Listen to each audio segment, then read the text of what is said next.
Hello everybody and welcome back to a new video. My name is Sarah and today we're going to be doing my June wrap up. Now, as you can probably tell from my voice, I am sick.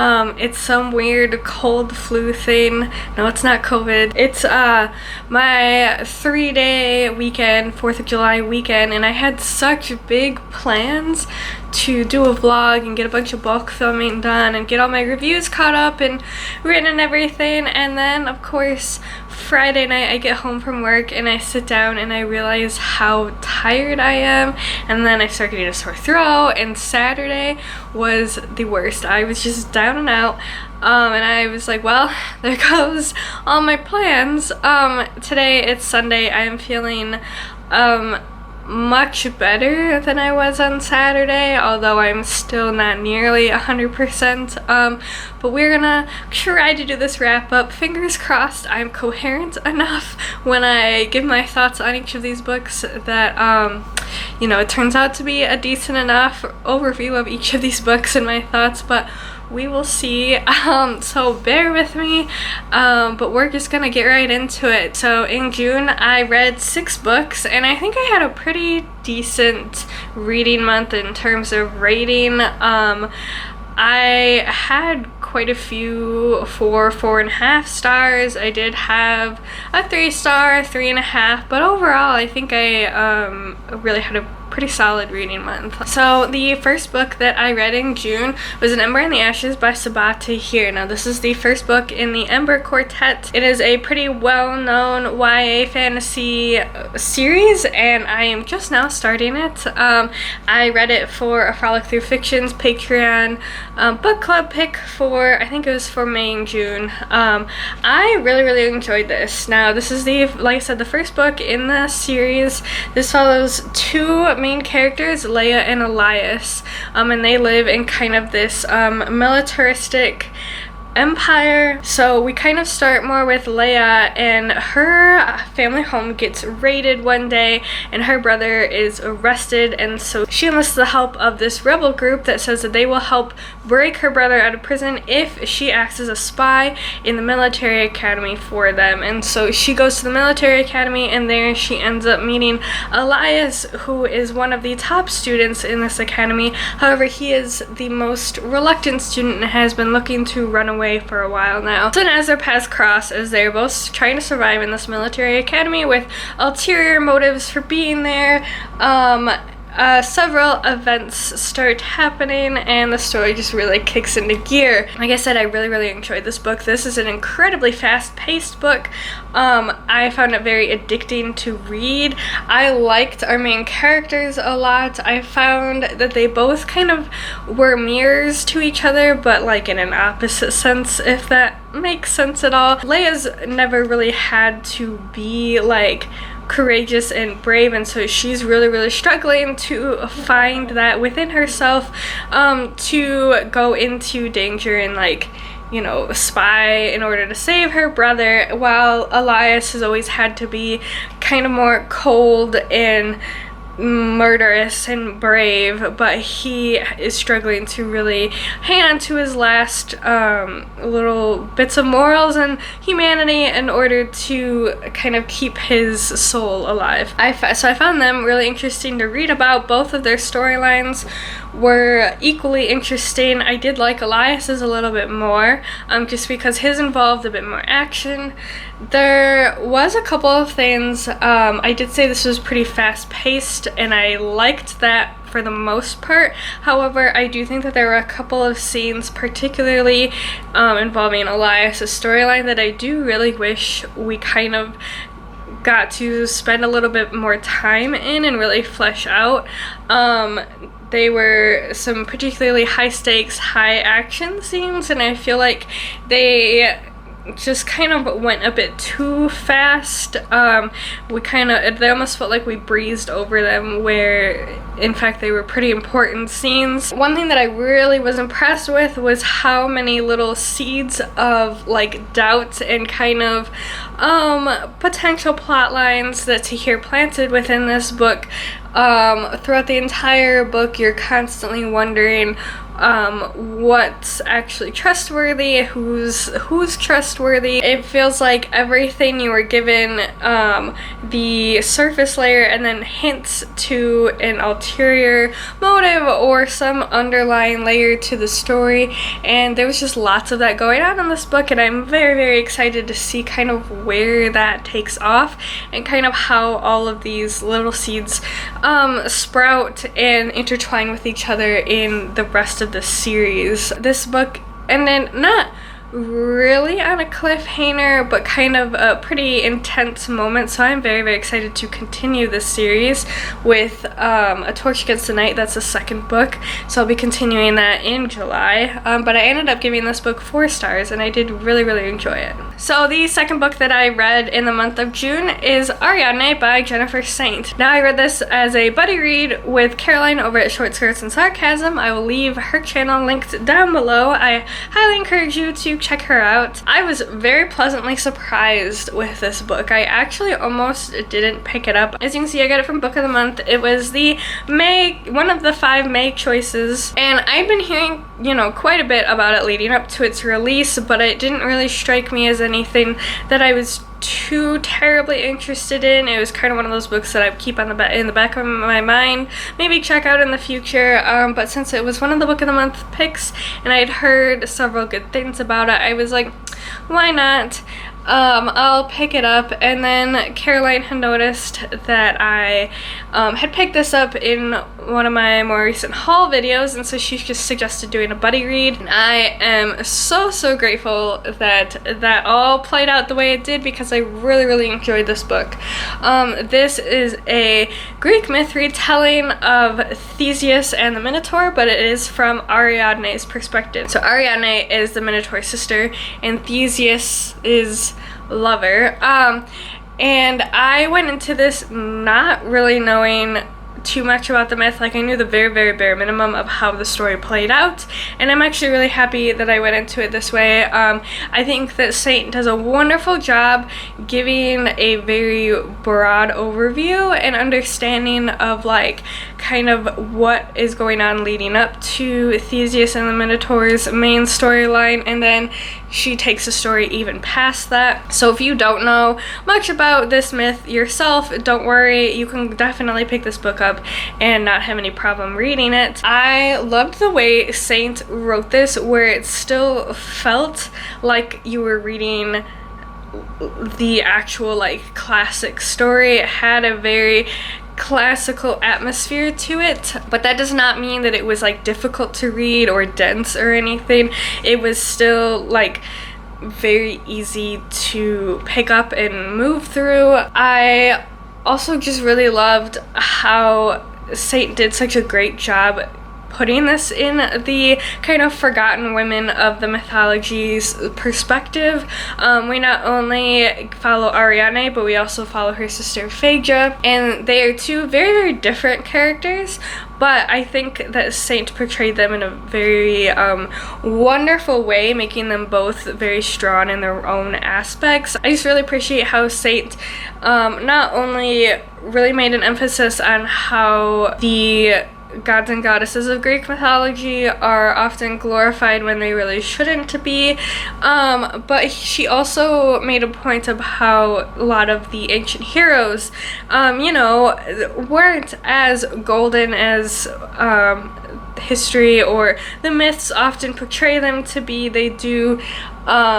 trample and snub a lot of lesser known characters and people to get to their glory moments, and we really got to see that a lot in here. I think that Saint should just continue rewriting these myths and putting the forgotten women of the myths at the forefront of the story, because I think that it is an important perspective of ancient Greek history and mythology that should be taught in schools, as opposed to the more glorified versions. Now, my one issue with this is that this spans several decades. However, it is like 300 pages long, and this is more of a personal issue where I struggle with books that have long passages of time and kind of skip ahead several years.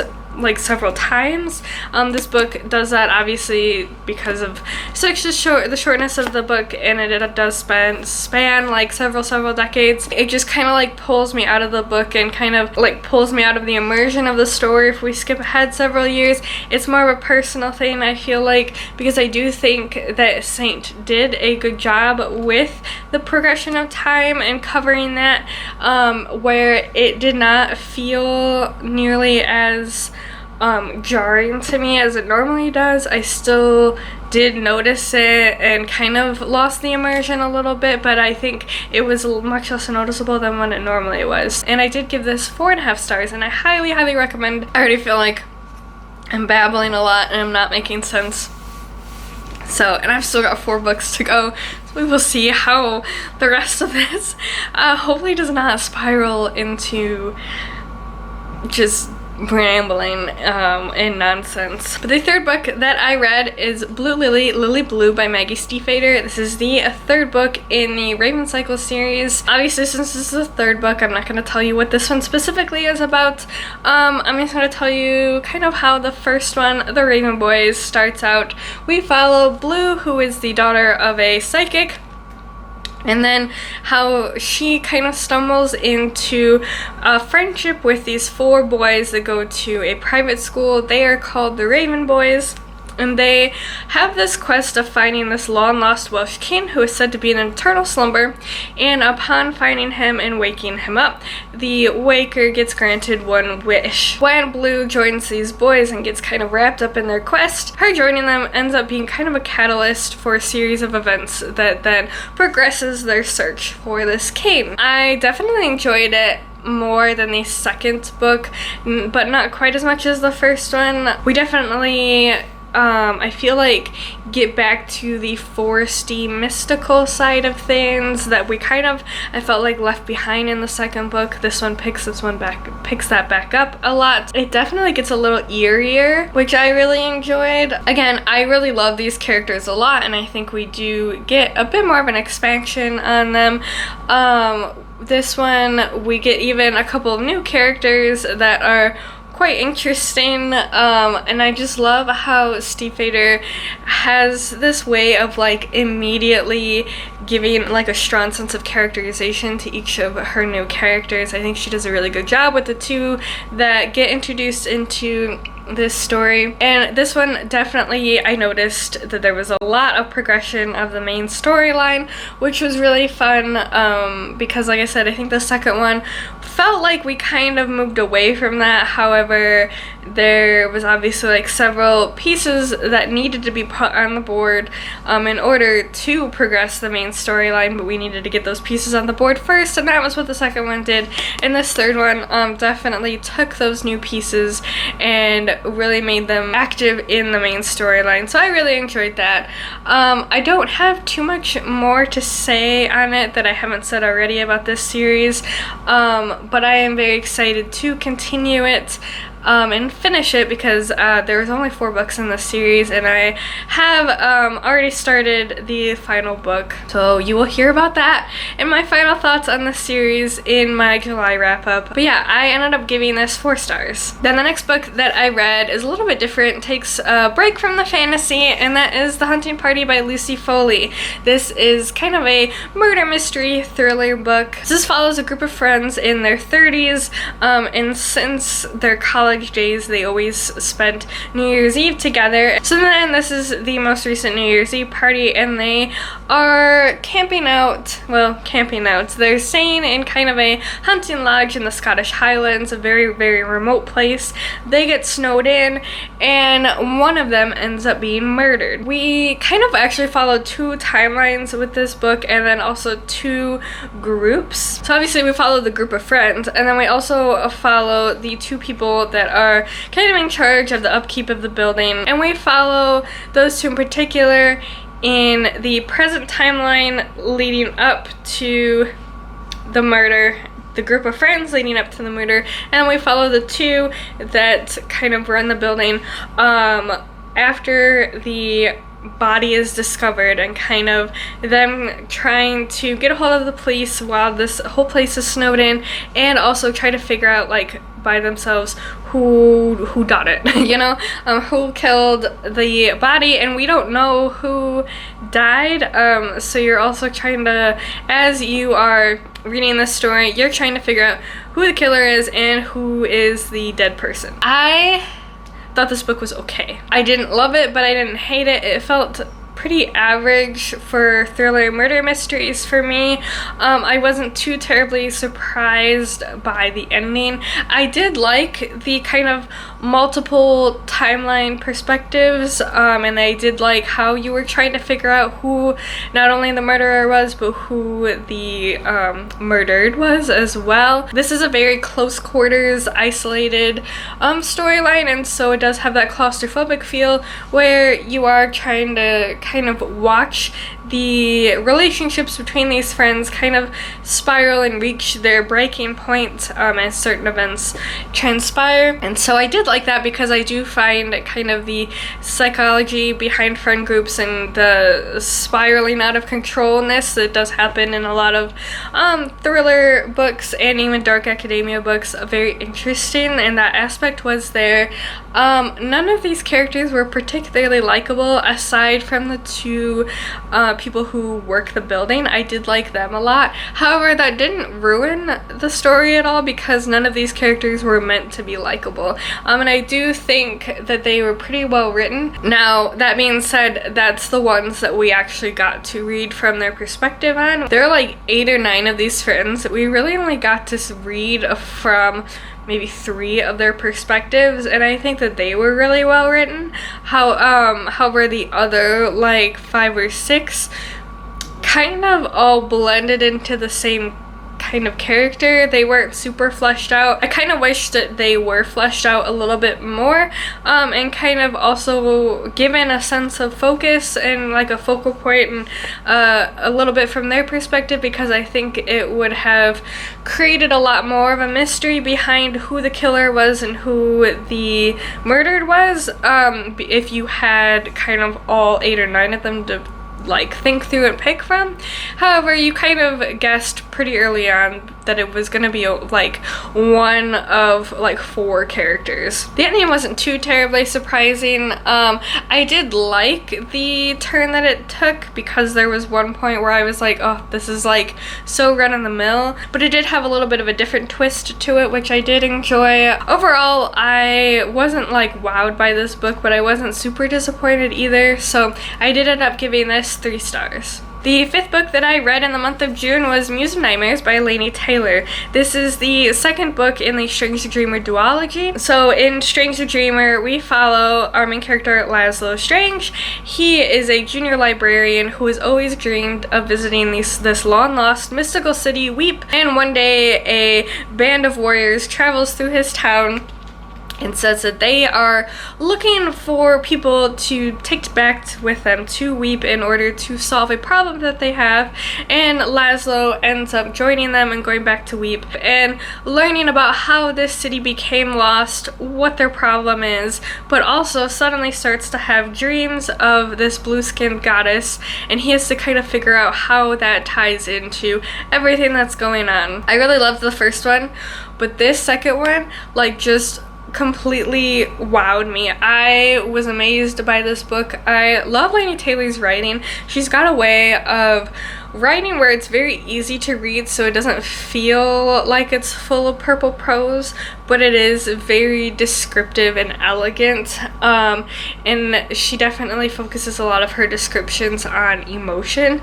There is obviously the imagery that she has as well, but I feel like a lot of her purple prose she saves for emotional moments, and I just really appreciated that.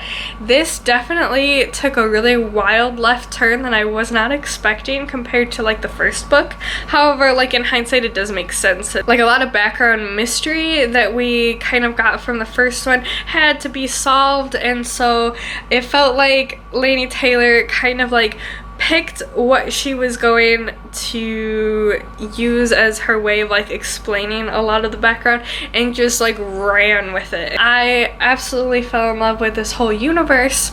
And the characters, I really enjoyed the characters a lot. I feel like we got a lot more of some of our side characters. Laszlo really seems to kind of be put almost in the background of this story, but not in like a bad sense. It was very interesting because he is very much like an observer of all of this, and like things happen to him and he is like an important player in the story, but it feels like a lot of like everything going on really happens to him instead of him necessarily causing it to happen, if that makes sense.